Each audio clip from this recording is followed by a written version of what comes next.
Le regain de l'activité économique au Gabon est caractérisé par sa détermination à réduire sa dépendance à l'égard des matières premières. Le pays a développé des performances dans le secteur primaire, notamment avec l'accroissement substantiel de l'agriculture de rente, dont une hausse d'activité évaluée à plus de 14% en 2018. Des mesures qui se concrétisent entre autres dans le partenariat public-privé avec la société Olam, dont le but est de promouvoir l'agriculture de subsistance et d'exportation en tant que relais de la croissance.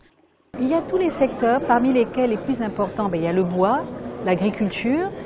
Nous estimons que ce sont des segments où nous avons déjà des avancées. Nous avons le partenaire avec Olam qui nous a permis de développer un grand pan du projet Graines. Et nous avons le bois qui est également aujourd'hui l'un des vecteurs de la zone économique de Coq. Nous avons le numérique, nous avons le tourisme, nous avons les mines. Et tous ces secteurs-là, et le tourisme, tous ces secteurs-là sont des secteurs qui peuvent permettre de relancer dans un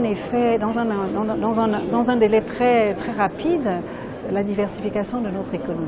Le développement du secteur secondaire connaîtrait lui aussi une hausse de 4,5%, soit plus de 1,5% qu'en 2017. Le dynamisme de l'industrie minière serait lié à la hausse de la commande publique, la croissance des industries agroalimentaires nouvellement installées, la transformation de l'huile de palme par Olam, ainsi qu'à l'aménagement de zones économiques spéciales et l'attraction d'investissements directs étrangers, entre autres. Nous avons un état des lieux qui s'inscrit dans un contexte économique assez difficile, mais malgré ces difficultés-là, nous avons réussi à créer des écosystèmes qui nous permettent de considérer que nous avons des résultats performants. Nous avons mis en place tout ce qui nous permet d'accompagner nos réformes, sans oublier bien évidemment notre plateforme de dialogue public-privé que nous considérons comme étant l'outil de coopération inhérent à la réussite de la relance de l'économie par le secteur privé. Sans complexe aucun, je pense que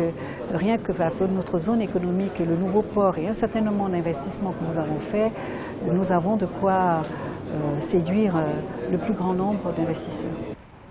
Confronté à une grave crise économique due à la chute des cours des matières premières, les perspectives économiques positives du Gabon surviennent au moment où le pays s'engage à éponger 77% de sa dette intérieure. Un signe qui montre que Libreville veut ramener la confiance auprès des entreprises implantées dans le pays et relancer de nombreux chantiers à l'arrêt faute de financement.